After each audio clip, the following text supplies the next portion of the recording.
그게 약간 임신했을 때 호르몬 때문인지는 몰라도 먹고 싶은 게 있으면 막 참을 수가 없어. 꼭 먹어야 돼. 그거 안 먹으면 화나잖아. 맞아, 화나. 네, 지난 시간에 우리가 왜 산후에는 살 빼기가 너무나 힘든 걸까에 대해서 얘기를 나눠봤죠. 오늘은 구체적인 실천 방법. 저번에 결론이 근데 실천 방안. 남편 때문이었잖아. 때문이었잖아. 약간 이거였잖아. 우리의 노력도 중요하잖아요. 출산하고 나면 살이 바로 빠질까요? 아기와 양수가 나왔으면 그 무게만큼 그래. 빠져야 되잖아. 맞아, 맞아. 그래서 신나서 좋다고 몸무게를 쟀는데 별로 안 빠진 거예요, 생각보다. 나는 3kg 빠졌더라. 난 나 아기가 3.4kg였고 분명히 같이 나온 양수며 몸에 있을 태반이면 텐데 다르다. 근데 딱 3kg 빠졌나? 나도 그랬던 것 같아. 그래서 매일매일 몸무게를 쟀는데 처음에는 쑥쑥 빠지다가 정체기가 또 오지. 있더라고요. 네, 처음에는 이제 양수, 태반, 아기의 몸무게에서 5.5kg 정도는 금방 빠집니다. 그 이후로 몇 주 동안 점점 붓기가 빠지죠. 그러면서 이제 또 한 2, 3kg 빠지고요. 임신하면은 12kg, 15kg 이 정도 쓴다고 하면 한 4, 5kg는 남아요. 증가된 부종과 지방. 엄마가 아기를 이제 잉태하면서 배에 정말 피하 지방을 많이 축적을 하거든요. 지방이 사실은 진짜 빼기 힘들잖아. 출산 후에 다이어트를 잘 하려면 출산 전에 덜 찌는 게 중요합니다. 출산 전에 체질량 지수가 높았던 사람이, 그러니까 BMI라고 하죠. BMI가 높았던 사람일수록 출산하고 나서도 더 살이 찔 확률이 높대요. 일반인이 한 3kg 지방이 남았다고 치면 그 사람은 뭐 5kg 지방이 남을 수 있는 거거든요. 그러니까 임신 전에 최대한 정상의 몸무게를 만들어 놓고 임신 준비를 하시는 걸 추천을 합니다.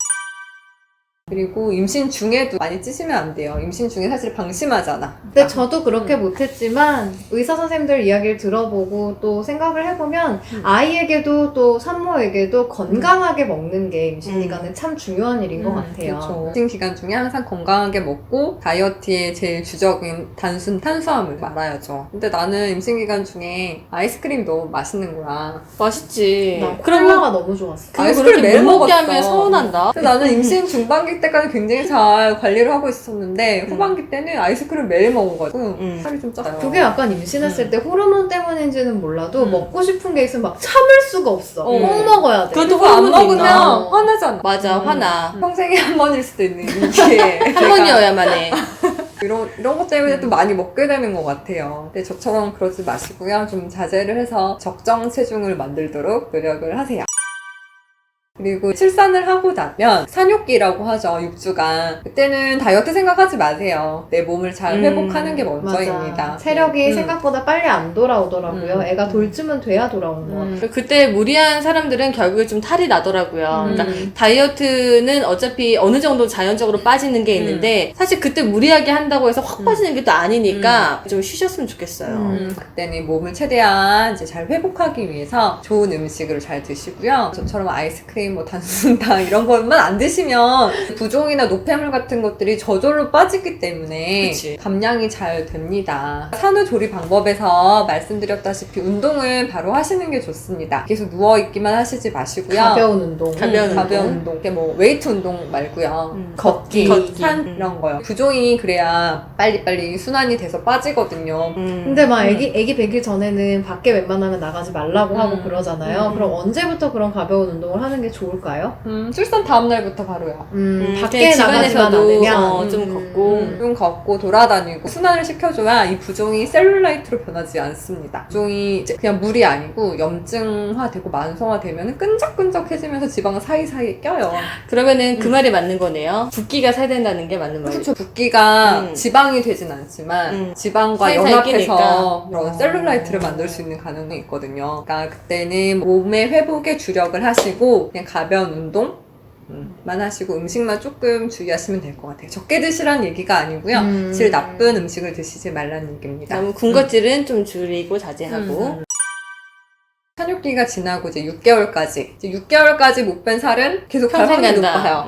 왜냐면 우리 몸에 체중 조절점이라는 게 있기 때문에 다시 내 원래 몸무게로 회복하려고 하는 그런 몸의 성질이 있거든요. 그때는 이제 우리 몸이 아직 헷갈리는 시기예요. 이게 내 체중인가? 헷갈리는 시기니까. 6주까지는 산육기니까 좀 쉬고 6주에서 6개월 사이가 황금기네요. 근데 그때까지 아직 릴렉신 호르몬이 나와서 완전히 아물 상태는 아니에요. 그러니까 내가 근력 운동을 하더라도 통증이 있으면 하면 안 그만하고. 되고 웬만하면 유산소 운동을 위주로 하시고요. 음식도 좀 주의를 하시는 게 좋죠. 근데 뭐 식이요법은 해본 거 있어요? 나는 다이어트 사실 때문에 뭐 들어본 건 있어요 그러면? 다이어트를 막 혹독하게 하는 스타일은 아니에요. 그런데 가장 기본적으로 많이 말하는 것들을 지키는 게 좀 중요하지 않나. 그런 나쁜 음식들을 좀 조심하고 그리고 제가 기본적으로 지켰던 거는 7시 이후에 뭐 안 먹는 거. 야식은 안 먹었어요. 맞아, 확실히. 맞아요. 근데 저는 또 이제 반대의 경우인데 확실히 이게 모유수유를 끝내고 저녁에 제가 요즘 맥주를 한 캔씩 마셔요. 그러니까 또 살이 붙더라고요. 그러니까 그게 좀 중요한 것 같아.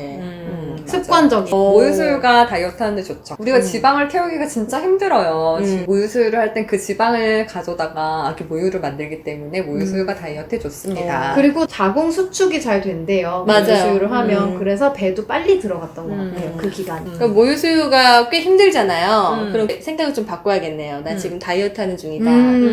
괜찮네요. 나 너무 많이 먹으면 안 돼요. 모유수유할 때 먹을 수 있는 칼로리는 500kcal거든요. 보통 300kcal, 국이 300kcal. 대충 한 끼 정도 더 먹는다고 생각하시면 돼요. 근데 모유수유 해봤지만 너무 배고프지 않아? 너무 배고파. 허기지고 너무 주변에서도 수유하면 많이 먹어야 돼, 많이 먹어야 돼. 더 많이 먹게 되는. 정말 그리고 뒤돌면 괜찮아 허기죠. 괜찮아 이러면서 막 계속 먹기를 독려하잖아요. 맞아요. 맞아. 어. 사육당하는 것처럼. 사실 약간. 모유수유는 되게 좋은 다이어트 방법인데 수유보다 더 많이 먹기 때문에 살이 안 빠집니다. WHO에서도 이제 모유수유는 1년은 꼭 하라고 하고 2돌까지 권장을 하잖아요. 치아가 나서 아프지, 아파서 피나. 못했어요. 2돌까지 하시는 분들은 정말 대단한 것 같아요. 출산하고 6개월까지는 적당한 식이 관리와 모유수유가 다이어트에 제일 중요한 방안이 될 것 같습니다.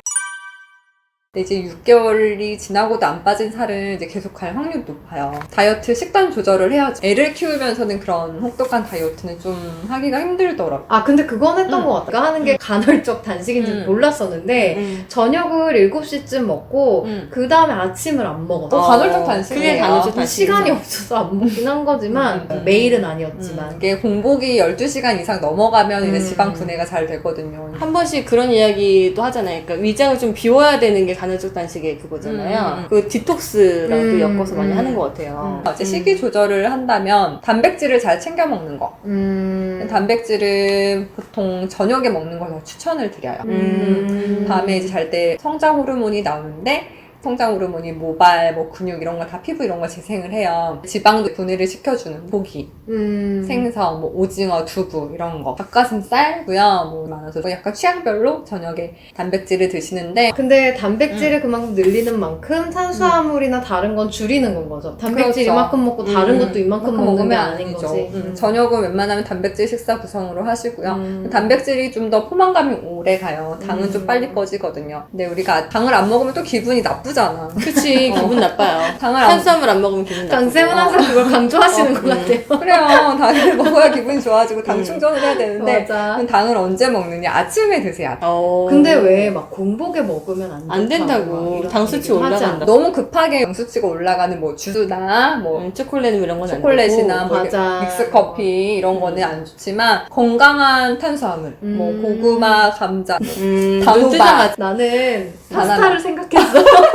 나는 안 진짜 되죠. 그냥 초콜릿 뭐 이런 거 생각했어. 그런 거 안 돼요. 밀가루 안 좋습니다. 아침에 먹는 당은 하루 종일 다 소비를 하거든요. 하루에 머리를 많이 쓰고 팔다리 움직이잖아요. 당은 웬만하면 아침에 주먹 하나 정도 감자. 뭐야, 감자랑 고구마는 당 그래, 아니야? 그거 당이야. 아니, 언니 감자랑 고구마 때문에 당 떨어진다는 거예요? 안 돼, 안 돼. 이런 당은 안 됩니다. 다이어트를 하시려면 안 되고요. 네. 그리고 염분 조절. 뭐, 나트륨은 칼로리가 사실 0칼로리예요. 칼로리가 없지만 그거 자체가 우리 몸에 부종을 많이 일으키거든요. 우리가 산후에 힘들게 부종을 뺐는데 그치. 또 다시 부종을 더하는 꼴이 되고 다이어트를 하신 분들이 인바디를 재보면 굉장히 잘 조절을 했어. 칼로리를. 근데 살이 안 빠지는 사람이 있어. 체중이 안 줄은 사람이 있어. 보면은 수분이 되게 많이 늘어있다. 그러니까 뭐 체증방은 빠졌는데 수분이 늘어나 있는 경우가 있어요. 이런 분들이 짜게 드신 분들. 그래서 그런 분들은 염분을 주의하셔야 돼요. 염분은 다이어트의 핵심은 식이입니다. 6개월 동안 살이 안 빠졌다면 좀 식이를 신경 써서 보시면 이제 살이 조금씩 빠질 거예요. 산후 다이어트 너무 어렵겠지만 이제 이런